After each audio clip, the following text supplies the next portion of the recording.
habíamos visto el proceso en que se constituye esto que llamamos el inmanentismo, que es una de las primeras nociones que pueden aplicarse al modernismo. Como el inmanentismo tiene una inspiración protestante, en el sentido en que, de alguna manera, nace de la fe subjetiva.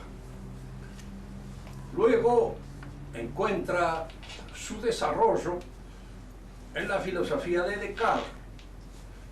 Pero como Descartes deja planteado una serie de problemas insolubles filosóficamente, los continuadores de Descartes, unos toman el camino del empirismo inglés, Locke, Hume, y luego aparece en Kant tratando de solucionar los problemas planteados por el cartesianismo y a la vez asumir la crítica que al racionalismo cartesiano hizo el empirismo inglés y dar una solución que satisfaciera ampliamente, digamos así, toda la problemática filosófica planteada por el inmanentismo. Por supuesto, la solución dada por Kant pudo haberlo satisfecho a Kant hasta cierto punto, pero los continuadores de Kant encontraron que había una serie de dificultades, de aporías, que el pensamiento de Kant no solucionaba. Nosotros llamamos entonces inmanentismo, un poco tomamos la palabra del término inmanencia. Inmanencia viene de immanere, que es quedar dentro de una cosa. Se opone lo inmanente a lo transeúnte. Transeúnte es el movimiento que se inicia en un lugar y desemboca en otro lado. Un buen sopapo es transeúnte, o debe ser. Pero el pensamiento, en general, se desarrolla en la interioridad del sujeto. Hay una referencia al objeto, a la cosa que se conoce, pero el concepto, la interpretación de la cosa, queda en la interioridad del sujeto. Se llama inmanentismo a una posición en que se exagera este aspecto subjetivo del conocimiento. El inmanentismo trata de solucionar todo el problema del conocimiento como si fuera un problema que se realiza totalmente en la interioridad del sujeto. Conocer, de alguna manera, es para el inmanentismo sinónimo de pensar. Y pensar es una actitud subjetiva que se desarrolla ella totalmente en la interioridad del sujeto. Está bien que el que piensa se refiere siempre a un objeto, a una cosa sobre la cual piensa. Pero en tanto esa cosa es asimilada por el sujeto, entra en el sujeto, según el inmanentismo, esa cosa se formaliza de conformidad con todos aquellos aspectos inteligibles que le impone el sujeto. Entendámonos esto de una manera mejor. Para el pensamiento tradicional, clásico, conocer, el acto de conocer, comienza con el contacto que tiene el hombre con la cosa sensible, visible, con lo que existe allí afuera.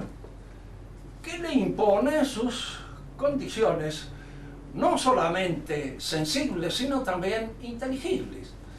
La estructura inteligible de una realidad está en la cosa.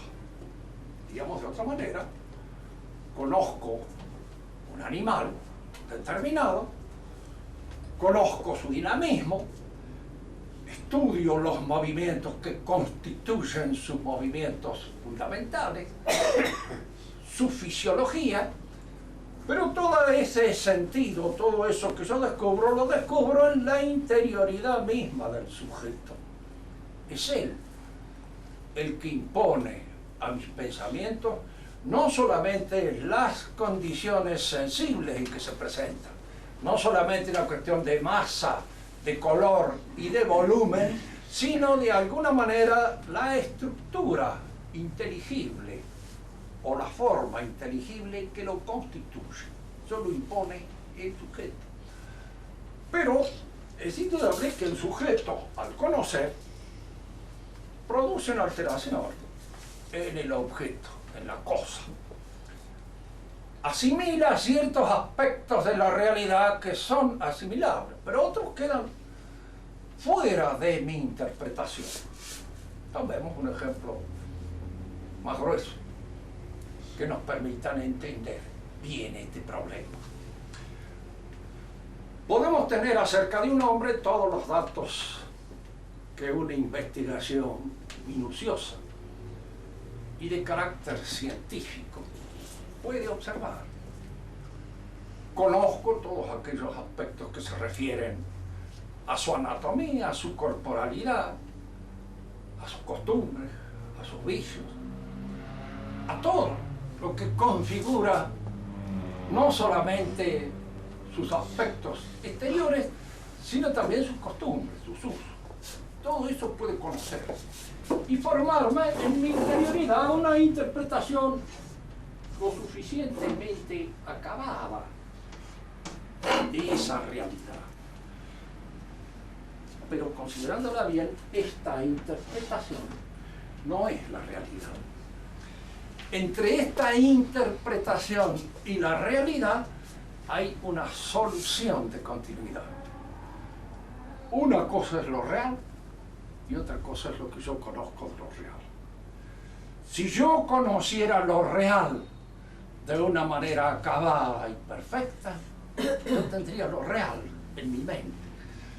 La realidad se daría en mi mente tal como se da en la mente de Dios, que es el Creador, con toda su existencia. Pero resulta que mi conocimiento de la realidad deja fuera de la interpretación algo fundamental, que es la existencia del ente conocido o del objeto conocido. Eso queda fuera, porque es inasimilable por mi interpretación. Ustedes piensen en esta cosa sencilla. Yo puedo decir de una persona que es alto. ¿Qué es este concepto alto? Puede aplicar a todos los que son altos. Que es rubio se puede aplicar a todos los que son rubios. Que es médico se puede aplicar a todos los que son médicos. Es decir, las nociones que yo manejo, los conceptos habituales con que nos manejamos en la vida cotidiana son universales y abstractos. Ninguno de ellos dice lo que este sujeto es en su particularidad. Y cuando yo quiero recurrir de alguna manera a señalar este sujeto con alguna noción que lo determina, pero al nombre y al apellido, con todo el nombre y el apellido, son ciertos recursos arbitrados que no señalan, no destacan sus características. Tanto que aquel que puede estar enamorado de una persona y quiere describirla, termina diciendo, sí, es rubio, pero muy especial, y tiene un no sé qué, que la constituye y le da esa gracia intraducible, irrepresentable, inconceptualizable que constituye su propia personalidad. Esto sucede siempre en el orden del conocimiento. Por eso los clásicos enseñaban que el conocimiento es por abstracción y lo comparaban a la asimilación nutritiva. Tanto que era común establecer una comparación entre una cosa y otra cuando se decía ¿ha asimilado bien sus estudios o no los ha asimilado bien? Asimilar se suponía entonces que se trataba de captar de la cosa, representar en mi interioridad un concepto de la cosa, una idea acerca de la cosa que reflejara sus elementos esenciales, sabiendo siempre que aquellos que pertenecían al orden existencial eran irrepresentables. El que inició el pensamiento existencialista fue un jorobadito dinamarqués de Copenhague que se llamaba Kierkegaard.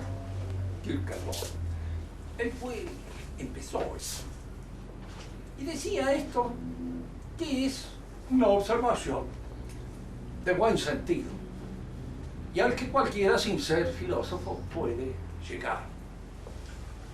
Yo sé, dice, que el hombre, cada uno de nosotros, es único.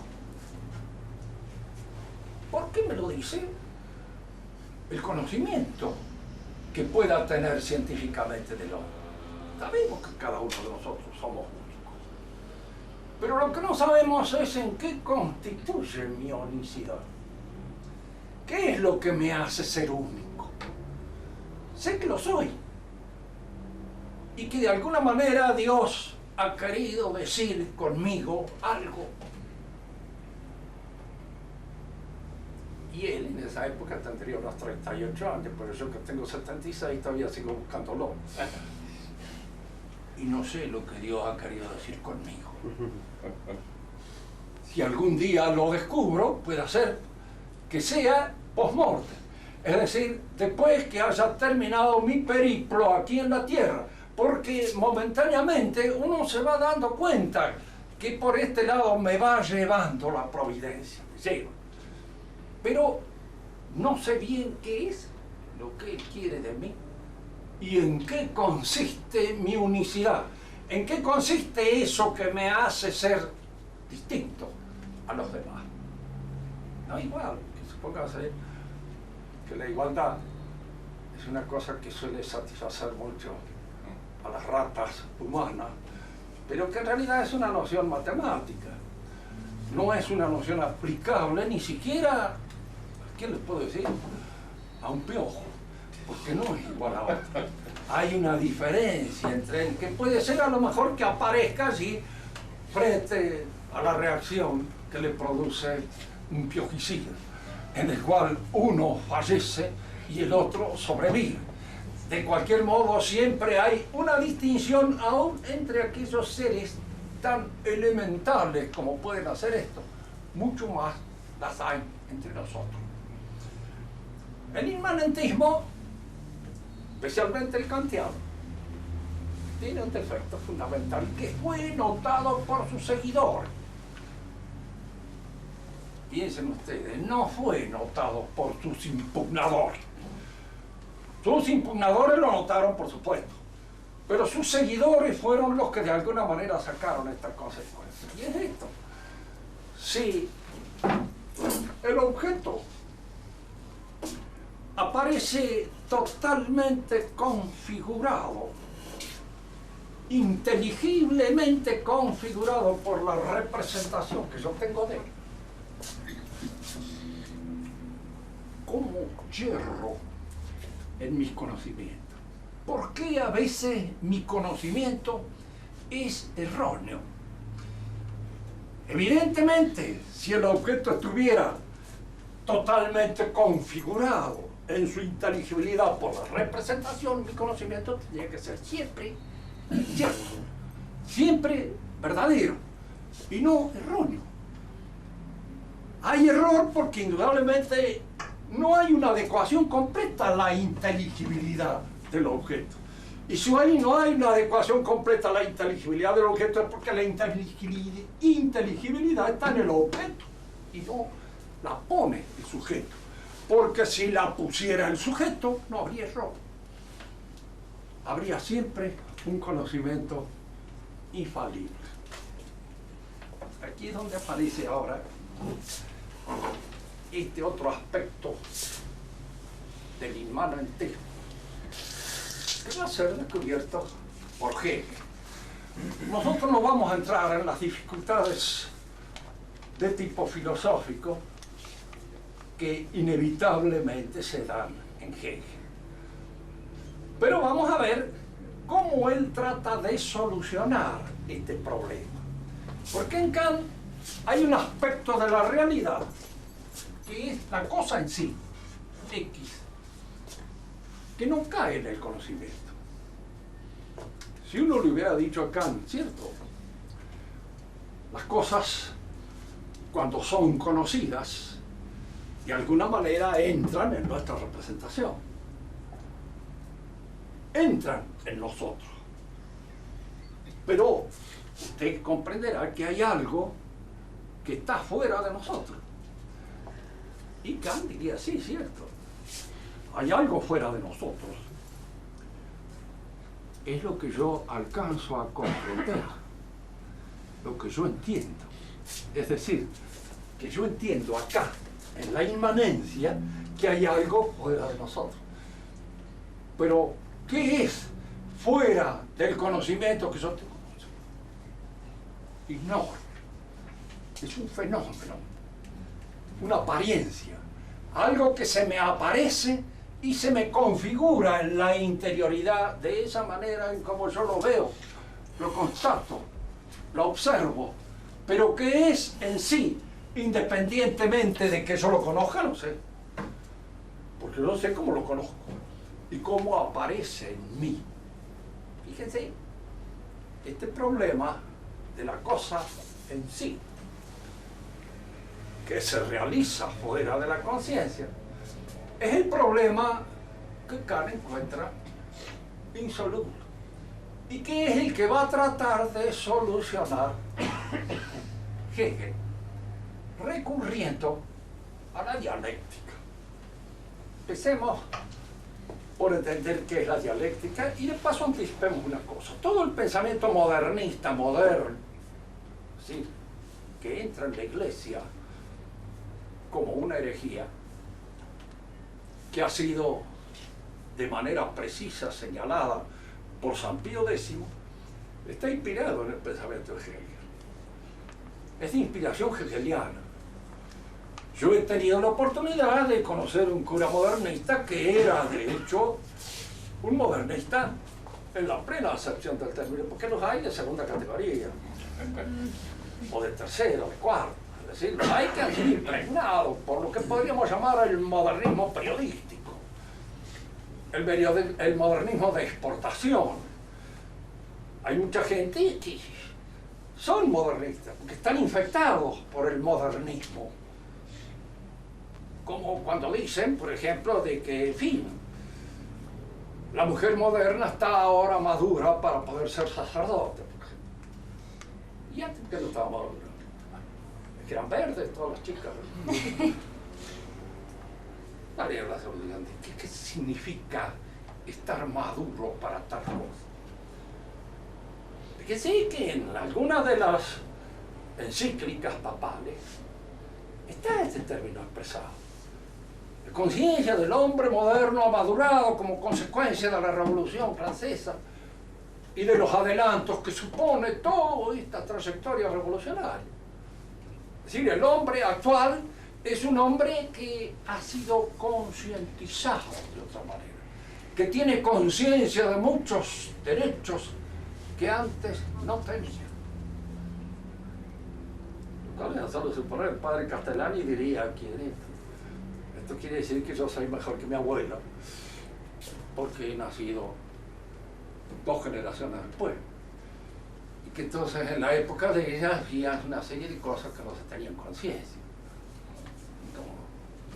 ciertos aspectos de la educación que hoy se llama educación sexual, trata de poner a los chicos, como si las viejas de antes no lo hubieran tenido, no sabían. Tenían 9 o 10 hijos y los tenían bien y no sabían nada. Nosotros estaban esperando que les indicara algún nuevo, digamos, experto en la materia para saber cómo se hacían los niños. Porque probablemente, muy probablemente, creyeran que se traían de París o de algunas cosas por el estilo. En fin, esta idea de que en la interioridad de la conciencia se producen ciertos cambios, ciertas mutaciones, ciertas transformaciones que están traídas por la historia, es lo que da ahora al inmanentismo esta nueva nota que entra a formar parte de él y que es el historicismo evolucionista. Hagamos una aclaración, que es conveniente verlo con detenimiento. Si nosotros nos preguntamos qué es la historia, en el sentido clásico del término, hay frente a esta realidad dos nociones claramente determinadas. Primero hay un saber, una ciencia, el que llamamos historia. Una ciencia que indudablemente, como todas las ciencias, es un ente de razón que depende en su contenido del historiador que la ha hecho, que la ha visto. Y por otro lado es una realidad que se da en nuestra conciencia, ¿sí es cierto? ¿Qué quiere decir que somos históricos o que estamos condicionados por la historia? La historia es un sinónimo más o menos de lo que es el pasado. Pero hay cosas que han pasado y han pasado para siempre. No vuelven más. En una oportunidad pudo haberme ocurrido algo de lo cual ni me acuerdo. Pero hay cosas que han ocurrido en nuestra vida personal que están acá presentes, que todavía tienen una vigencia en el presente que vivo.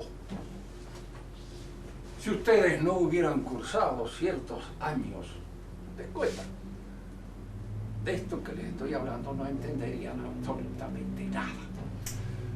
Es decir, hay una serie de hechos, de acontecimientos que pertenecen a la vida personal de cada uno de ustedes, que es el que les permite hoy, en este presente, adquirir, entender, comprender ciertas cosas que indudablemente sin esos hechos no las entendería. Esto que sucede en la vida personal sucede también en la vida familiar y en la vida política. Supónganse, ¿por qué nosotros nos encontramos acá? Muchos de nosotros somos de origen italiano, otros son de origen francés, otros de origen español, pero hablamos español. Y no solamente hablamos español, sino que pensamos en español. ¿Y por qué pensamos en español y hablamos en español? Porque España conquistó esta tierra hace 400 años. Es decir, la conquista española es un hecho, pero es un hecho que no ha terminado, que todavía actualmente vige y que obra sobre nuestros actos, aflora nuestros actos. Porque todos nosotros, provengamos de donde provengamos, hablamos español y estamos condicionados por el hecho de la conquista española de este suelo. Condicionados. Es decir, nuestra conciencia, de alguna manera, está preparada, está condicionada por ese hecho. Esto hay que aceptarlo porque es así. Ahora, hay una pequeña cosa que hay que convenir también. no todos los hechos del pasado que tienen vigencia en la actualidad son favorables a nuestro progreso, a nuestra perfección. Los puede haber profundamente desfavorables. Yo diría, para tomar un ejemplo, un inglés de la época victoriana no es el mismo inglés de ahora. Hay una serie de acontecimientos que han producido en ese país una decadencia evidente, notable, y ha pasado de ser el conductor de la política del mundo, el hombre que manejaba el ajedrez político del universo, a convertirse en uno de los tantos mirones que se encuentran frente al tablero pero que no lo manejan ellos. Y el que lo manejan son los norteamericanos, no preparados para ello, pero son en este momento los que dirigen el tablero del mundo. ¿Cuáles son los hechos históricos que han provocado ese desmedro, ese desfallecimiento? Pues allí están posiblemente las dos guerras mundiales, que han provocado el advenimiento de potencias que estaban mucho mejor respaldadas por grandes continentes, por grandes cantidades de hombres, por las grandes posibilidades de la producción industrial, y ha provocado la caída de estos pueblos que en un momento determinado tuvieron la dirección de los asuntos del mundo. Empieza en España, tiene su siglo de oro, y después una decadencia notable. Desfallecen sus fuerzas y ya no se sostiene no solamente en el pináculo del poder como estuvo, sino ni siquiera en un segundo rol más o menos importante. Es decir, los hechos históricos, los hechos que tienen repercusiones, no pueden ser de diferente índole. Pueden provocar una decadencia, pueden provocar un cierto signo favorable, pueden producir en nosotros la euforia del que triunfa, pueden producir en nosotros el desmayo del que pierde. Esto sucede en el orden individual, en el orden familiar y en el orden político. No siempre los acontecimientos históricos son para mejor. Entonces no debe sostenerse este optimismo un poco absurdo que significa que todo tiempo nuevo, que todo acontecimiento nuevo trae una carga fausta, una carga beneficiosa para los hombres que la reciben, porque puede traer una carga infausta y una carga poco beneficiosa. Digo esto porque es indudable que la Revolución Francesa es un hecho que condiciona la conciencia no solamente de los hombres que han vivido en Francia, sino que por la proyección que ha tenido, provoca un cambio, una modificación en la conciencia de muchos hombres. Que esto haya sido para bien, bueno, puede haber provocado un adelanto en ciertas cosas y un atraso en otras. De manera que el beneficio de inventar hay que hacerlo con todo el rigor de las cosas, de las cuentas bien sacadas. Esto para no creer. Marx, por ejemplo, veía en la Revolución Francesa un aspecto desfavorable. La Revolución Francesa ha destruido, incluso decía él, una serie de libertades que los hombres, los gremios, las asociaciones corporativas habían ganado a lo largo, estas son ideas de Marx, de una lucha secular para adquirirlo. La Revolución Francesa los destruye, para no crear nada más que una situación en que el dinero se impone como elemento contundente y determinante en la vida social. Pero esto, que es aparentemente e inmediatamente negativo, puede resultar positivo si uno es dialéctico, Porque la dialéctica es aquello que cree en la necesidad de las catástrofes para extraer de ellas el remedio, lo que las supera. Sucede en la vida que una catástrofe a veces provoca una reacción favorable y otras veces aplasta, simplemente. De manera tal que el consejo que nos daría alguien que de algún modo fuera un buen consejero sería: evite las catástrofes dentro de lo posible, porque usted no sabe qué es la reacción que va a provocar en usted, si es favorable o si es peor de lo que actualmente sucede. Por eso no hay que desearla, y hay una inclinación en el hombre a no desearla. Volvemos a la dialéctica y volvamos en cierto modo a Hegel para tratar de entender este aspecto de su pensamiento. Hegel parte de Kant. Indudablemente él observa que hay un sujeto que conoce y una realidad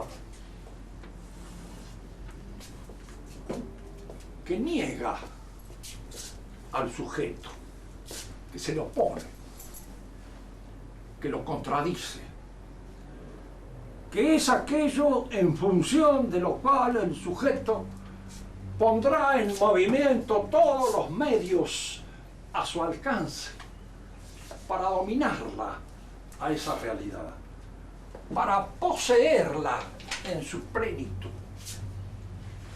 porque es lo que lo contradice, lo que se le opone y lo que lo obliga a esforzarse para alcanzar un dominio o un señorío completo sobre esa realidad. Si a esto le llamamos la afirmación, esa realidad es la negación. ¿Cómo el hombre entra en contacto con lo que lo niega? Fíjense que el pensamiento de Hegel es un pensamiento fino. Diríamos, es un gran lógico. Si algún error hay en el pensamiento de Hegel, es que es demasiado lógico. Pero no que le falte lógica, porque más bien le sobra. Hay tanta lógica que uno empieza a sospechar en un momento determinado si no estaremos dentro de un cierto logicismo, si no hemos caído en una interpretación excesivamente lógica de lo real. El sujeto, decimos, es el hombre, pero el hombre en Hegel no es el hombre aislado, no es el sujeto particular, que es cada uno de nosotros. Es el hombre en sociedad con otros hombres. Es el hombre que entra en relación con otros de asociación. Supongamos en un momento determinado que todos los que nos encontramos acá nos hallamos por una situación de emergencia especial en una isla desierta. Y esa isla es un desafío para nosotros. ¿Cómo hacemos para transformarla en nuestra casa? Hegel emplea este término. ¿Cómo se hace para transformar la tierra en la casa del hombre? En chez soi. Tu casa, dice, y lo dice en francés. Varios de los libros. Yo no he leído en alemán porque no leo alemán, confieso. Lo he leído en francés, pero la palabra está allí reiterada en francés, chez soi, mi casa. ¿Cómo hago para transformar esta isla desierta en nuestra casa? Ahí comienza nuestra lucha. Y en esa nuestra lucha contra la realidad indudablemente es lo que se opone a nuestro esfuerzo. Es aquello que nos desafía. Es aquello que de alguna manera está alentando nuestro vigor, no solamente cognoscitivo. Tenemos que conocer, porque es a través del conocimiento como lograremos el cambio que la realidad exige. Y ese cambio que supone la transformación de lo real en algo nuestro. Así como el árbol que se nos ofrece para hacer con él una canoa supone la capacidad de transformarlo, pero para eso yo tengo que tener un cierto conocimiento de lo que es el árbol, de lo que es el agua, de las condiciones para flotar en el agua y de que es mejor hacer una canoa con un árbol y no con piedra. Es indudable que todo este saber, todo este conocimiento constituye ciencia. La ciencia. ¿Sí? Entonces hay acá ciencia que aparece, fíjense bien, como el resultado, la síntesis de este encuentro de oposición entre el sujeto y la realidad. ¿Se entiende esto? La ciencia es entonces espíritu objetivo. Es algo que aparece ahora como resultado de mi encuentro con lo real. ¿Y qué son las cosas? Si yo le pregunto al médico qué es tal cosa, se va, inspecciona y me dice, mire, es una gastroenteritis coleriforme. Muy bien, magnífico. Es eso. Y si ahora nos preguntan, ¿qué es eso que tiene? Pues es una gastroenteritis coleriforme, lo hizo la ciencia, ahí está, la ciencia. Es eso y no es otra cosa. Fíjense bien que acá el sujeto, el objeto, la realidad que se le opone, se realizan en la síntesis. La síntesis es la ciencia, pero no es solamente la ciencia. Es también la organización que yo tengo que dar a este grupo humano que somos nosotros para poder enfrentar la realidad.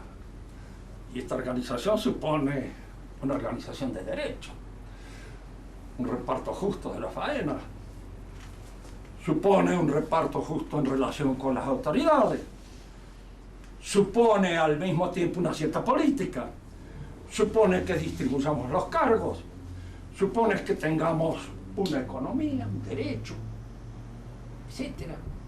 Y hasta un arte. Porque por ahí hay quienes encuentran en el ejercicio de su actividad sobre lo real la manera de mejorarlo, haciéndolo más hermoso, más lindo, más precioso. Y otros que encuentran el gusto en dar una interpretación más profunda de esa mi relación con lo real. Y de ese esfuerzo por dar una interpretación más profunda de mi relación con lo real, surge la filosofía. Y acá tengo yo filosofía, ciencia, arte, derecho, economía, que son manifestaciones del espíritu. Todas estas son manifestaciones del espíritu. La pregunta que nosotros nos podemos hacer, ¿qué es? Bueno, en cada uno de nosotros es eso que nos hace ser sujetos, con la capacidad de obrar sobre lo real. Y en lo real es eso que permite que el sujeto, al conocer lo real, al interpretarlo, al comprenderlo, obtenga ciencia, arte, derecho, economía, que son manifestaciones del espíritu, que surgen de alguna manera de mi contacto con lo real y de este esfuerzo que hago para apoderarme de lo real, por el conocimiento, por el trabajo, por la organización del trabajo, por mis meditaciones más profundas en torno a mi relación con las cosas, la filosofía. Ustedes me pueden preguntar, ¿qué es para Hegel la religión? Pues es una filosofía rusum populi. Es decir, es una filosofía para el sonsaje. De alguna manera, en la medida en que la mayor parte de la gente necesita de estos símbolos que están entre la filosofía y el arte va surgiendo la religión. Por ejemplo, tomemos un ejemplo típico. ¿Quién era Jesús en el pensamiento de Hegel? Hay todos los escritos juveniles de Hegel que hablan de este problema. Él fue un estudiante en un seminario protestante de Tübingen, de manera que hizo estudio de esto. Y si él le preguntaba qué era Jesús, bueno, Jesús es el primer hombre que descubre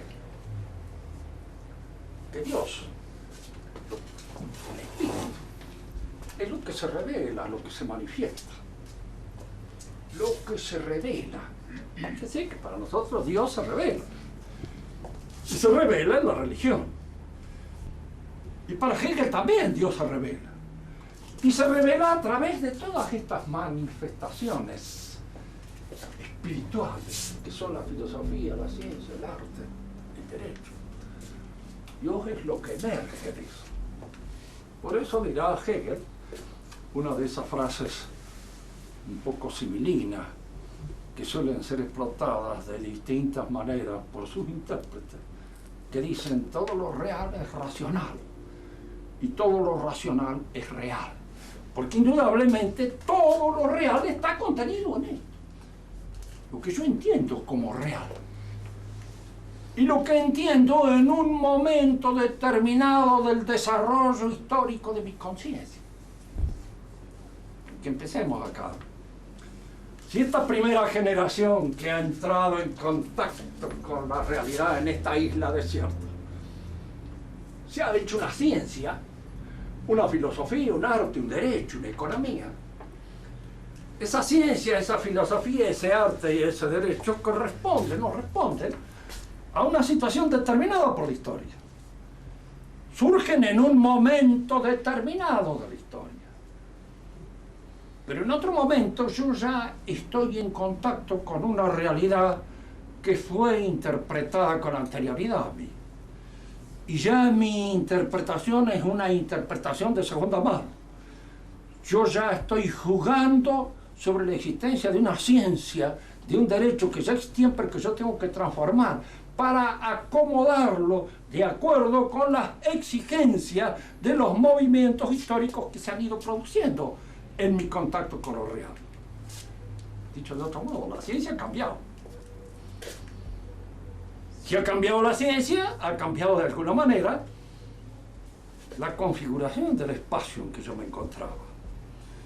Ha cambiado mi interpretación del arte, ha cambiado mi sentido de la economía, ha cambiado, diríamos, todas esas cosas que entran en el contacto transformador de mi espíritu con la realidad y que van emergiendo del espíritu. Entonces la conciencia cambia en el orden de la historia. Hay algunos libros muy interesantes, muy bien escritos incluso por historiadores de oficio, que se llaman, por ejemplo, el de Groothuizen, la formación de la conciencia burguesa, o el de Paul Azar, la formación de la conciencia europea en el siglo XVIII, o la transformación. Fíjense que ellos no son hegelianos, son historiadores, pero indudablemente están apuntando a algo que ha sido bien observado por Hegel, que existe aun cuando nosotros no aceptemos la explicación que da Hegel. Voy a terminar esta explicación insistiendo en este aspecto por si acaso algo no ha sido entendido. El hombre es espíritu subjetivo, es sujeto. Pero indudablemente el sujeto, como en toda situación dialéctica, las contradicciones aparecen o emergen cuando se ha hecho la síntesis. Tomemos, por ejemplo, un ejemplo que sea más claro. Yo me doy cuenta de que el proletariado se opone al capitalismo en la relación, indudablemente, que se establecen entre unos y otros. No es que primero surjan los proletarios y luego salgan los capitalistas, no. Ambos surgen de la situación capitalista. o de la situación que crea esta forma de explotar los medios de producción. De ahí nace el proletariado y el capitalismo. Es decir, los elementos contradictorios yo los descubro en la síntesis. No son anteriores a la síntesis, se dan con la síntesis y en la síntesis. Es decir, el hombre obra sobre la realidad y al obrar sobre la realidad crea una ciencia, un arte, un derecho, una economía. Y yo descubro al examinar la filosofía, la ciencia, el arte y el derecho que esto ha surgido de una relación del hombre con lo real, con aquello que se le opone.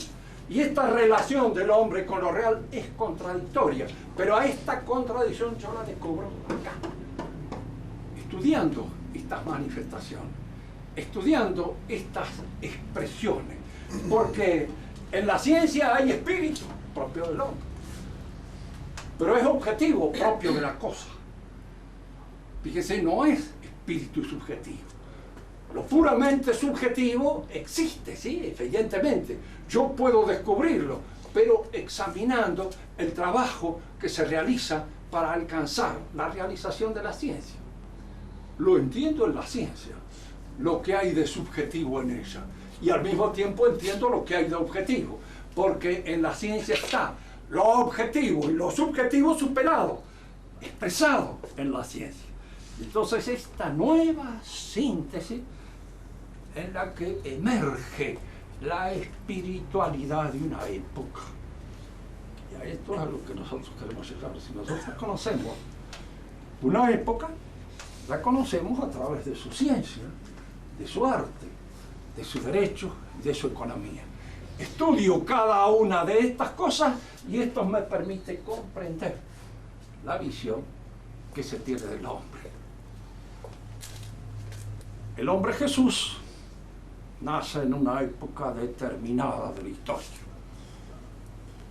En esa época determinada de la historia, su personalidad es comprendida de conformidad con el desarrollo que tiene la conciencia de esa época, según los elementos de filosofía, de ciencia, de arte, de derecho, de economía, de política, que entran en la composición de la conciencia del hombre contemporáneo de Jesús. Es como ese hombre va a interpretar a Jesús.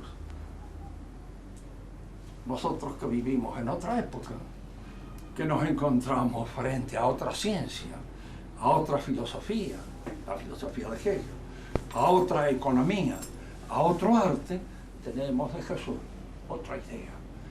No podemos tener la misma idea que tuvieron los hombres que fueron sus contemporáneos, porque los hombres que fueron sus contemporáneos obraban de conformidad con una serie de condicionamientos que se daba en su conciencia distinto a los condicionamientos que se dan en la conciencia contemporánea. Y esto que sucede con Jesús sucede con todos los dogmas de la fe. Y por eso, para el modernismo, los dogmas cambian, evolucionan, se transforman con la historia. Porque yo no puedo aceptar la resurrección como la aceptaba un hombre contemporáneo de Cristo. Porque el hombre contemporáneo de Cristo tenía una ciencia que tal vez le permitía aceptar ese hecho contrario a la ciencia. Pero el hombre moderno tiene una ciencia que le impide aceptar ese hecho que contradice indudablemente los datos que un buen conocimiento objetivo y científico nos permite señalar. ¿Se entiende esto? Fíjense que Hegel es difícil. Indudablemente juega con una serie de palabras que son de uso cotidiano en el pensamiento religioso, pero que en él se transforma completamente. Él habla de revelación, como hablamos nosotros, pero para él la revelación es esto que va emergiendo. Todo es revelación. Porque el espíritu es lo que aparece. Y el sentido total de este espíritu es lo que habla de Dios. Dios. Por eso Marx, y a mi criterio lo entendió bien, Y es el que a mí me ha permitido entenderlo un poco a Hegel. Pues Marx decía, el Dios de Hegel tiene una pequeña debilidad, no existe. Independientemente de nuestra conciencia, no existe.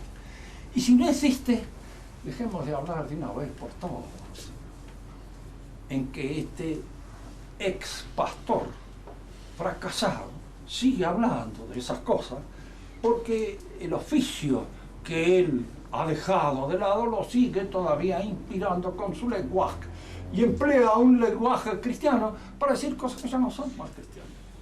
Entonces Marx da otra interpretación del pensamiento de Hegel completamente laicizada, secularizada y distinta al de Hegel, pero más fácil de entender para nosotros, que es lo que vamos a tratar. Pero lo que ha inspirado el movimiento modernista es Hegel. Entonces, esta conciencia desde la cual yo juzgo el cristianismo, lo juzgo en sus dogmas, lo juzgo en su aparición, es una conciencia que los cambios históricos provocan inevitablemente, necesariamente, una interpretación distinta. Ahora, usted hable con un modernista. Hay una pequeña dificultad en el modernismo, que es para intelectuales. La gente del pueblo no será nunca modernista. Pero sí les entrará así como entran las cosas periodísticamente. No. Es decir, entrarán ciertas cosas modernistas que, por ejemplo, dice el hombre común de la calle, no, en la actualidad nosotros tenemos otra formación, otra conciencia, no podemos admitir eso que admitieran. Las mujeres han cambiado, los hombres han cambiado, y si hay un cambio que se traduce en estas cosas, nosotros no podemos aceptar las cosas, los preceptos del cristianismo, tal como los aceptaba nuestra tatarabuela o nuestra bisabuela, porque todo eso se da ahora en una conciencia que ha ido cambiando al par que evoluciona la historia y va trayendo la ciencia, la filosofía, el arte, el derecho, la economía y la política, las modificaciones que produce el obrar del hombre sobre la realidad. ¿Quieren hacer alguna pregunta para aclarar algo? Sí. Hacemos. Rubén, tanto en Descartes como en Kant y los neokantianos, por ejemplo, Stammler, como en Hegel y los hegelianos posteriores, estos entes, la filosofía, la ciencia, el arte, el derecho y la economía y para algunos inclusive la religión, serían entes puros de razón. Y todos, sí, son entes de razón. Todos son puros entes de razón.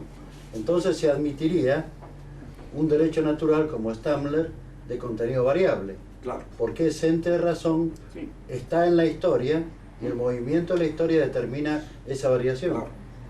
Y claro, y en la continuidad hegeliana, Pero los en realidad hegelianos no... inspira el jus positivismo. Claro. Claro. Más que el jus naturalismo iluminista. Bueno, pero ellos... Porque el jus naturalismo iluminista... Esa es otra cosa. O sea, claro, Tiene su nada más que el patria, nombre. claro, tiene su patria en Kant, Sí, en Descartes, sí. pero no en Hegel, Sí. porque Hegel introduce la variación de la historia y entonces el derecho va variando en la medida en que la historia se mueve. Ahora, es claro, siempre me debía de esto, porque en el pensamiento de Aristóteles, que no es ni jus naturalista en el sentido iluminista del término, ni es jus positivista en el sentido positivista del término. Él admite de que hay un derecho natural, pero ese derecho natural es un reclamo de la naturaleza del hombre que se produce en una realidad histórica determinada, Eso pero es como trascendente. reclamo válido para todos. Claro. Claro. Como un reclamo fundado en la naturaleza, porque acá la idea de naturaleza en Aristóteles, como principio fijo de operaciones, aunque sean operaciones libres, existe siempre. Y el hombre, sea en Wall Street o sea en las cavernas, es un hombre, afectado de alguna manera por los mismos principios del movimiento, que lo hacen ser hombre. Y entonces siempre habrá un reclamo de derecho que esa naturaleza pronuncia en un determinado momento histórico, es cierto. Aquí, por ejemplo, pongamos un derecho cualquiera, derecho a publicar sus ideas. Pues, indudablemente tiene que nacer en una sociedad que sabe leer y escribir y que tiene imprenta, porque de otra manera no tiene sentido, es absurdo. Ir y llevárselos a una tribu que todavía no ha aprendido a leer ni a escribir ni nada. Es como decía Mirabeau, que fue uno de los grandes, digamos, políticos de la época de la Revolución Francesa, era cínico. Yo soy admirador de los cínicos, a mí me encanta cuando lo hacen, porque entre un cínico y un papanata me quedo siempre con un cínico. Mirabeau no creía un poquito en las cosas que él decía, pero cuando él se leyeron toda la Declaración de los Derechos Humanos, dijo, cuando esto se codifique no queda nada. Dice, de esto no queda nada, porque cuando se dice todo hombre tiene derecho a enseñar o a opinar. Le pregunta, mira, dice, ¿opinar de qué? Yo tengo derecho a opinar de aviación, por ejemplo. ¿Qué significa mi opinión en materia de aviación? Puede ser tomada en serio por alguien que entienda el problema. Tengo derecho a opinar en cuestiones de legislación de agua y puedo discutirle a Joaquín sobre legislación de agua. Él me diría, mire, vea, siga hablando de filosofía y no me hable más de derecho. Hay que aprender desde el ABC para que su opinión tenga sentido. Entonces, todas esas libertades, cuando son codificadas y cuando de alguna manera pasan a través de todos los cernidores que la sociedad impone, quieren reducir a lo que ha sido siempre. La libertad es un privilegio y la libertad es algo que uno conquista cuando alcanza una determinada perfección y una determinada madurez, que antes no existe.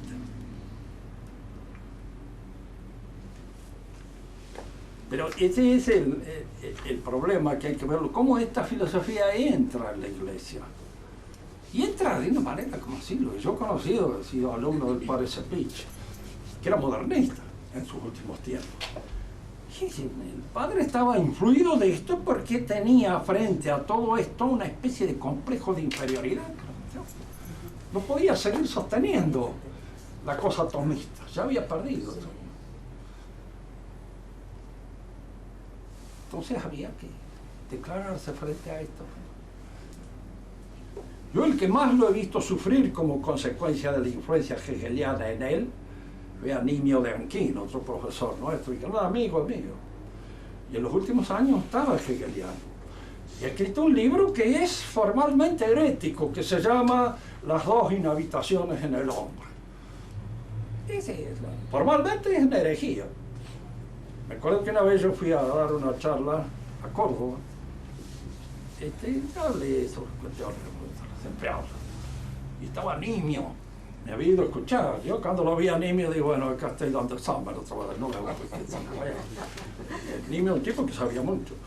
Y cuando termina de hablar me dice Nimio, dígame, profesor, dice, ¿qué opina usted sobre el ser en América? Y le digo, mire, profesor, le digo, eso del ser en América, de que el cambio sea distinto, es una respuesta que yo se la dejo para usted, porque yo en ese sentido soy medio estúpido. Le digo, yo sigo creyendo que es lo mismo que en Europa. Bueno, él no, habló poco, pero después le pregunto yo a Guido Suárez, que estaba ahí. Le digo, oiga, Guido, usted que lo conoce más a Nimio, ¿qué hizo el ser en América? Mire, dice, el día que lo ponga en limpio va a haber caído en una herejía formal. El día que lo ponga en limpio. Y efectivamente cuando lo puso en limpio ya había caído en una herejía formal. Porque se traía una cosa así que era esto. Emergencia del ser, las condiciones históricas, el americano está en una situación distinta históricamente al europeo, y entonces la formulación de los problemas de metafísica se darán en el americano de manera diferente que los que se dan en el europeo. Y también tendremos una religión hecha la nuestra, la religión de la liberación, que a fin de cuentas surge acá, ¿no? La teología de la liberación. ¿Qué es esta influencia de esto? Lo que pasa es que a veces las degradaciones que producen las interpretaciones minúsculas provocan, diríamos, una disminución en el tono que puede tener en un Hegel todavía. Y esa es la influencia moderna. En la próxima clase hablaremos de otro aspecto, el progresismo y el democratismo,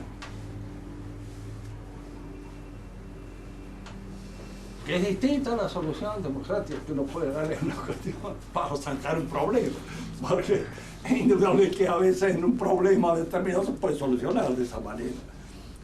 Pero el democratismo, cuando uno cree que esa solución es algo más que una solución accidental y momentánea, sino que es el desiderato.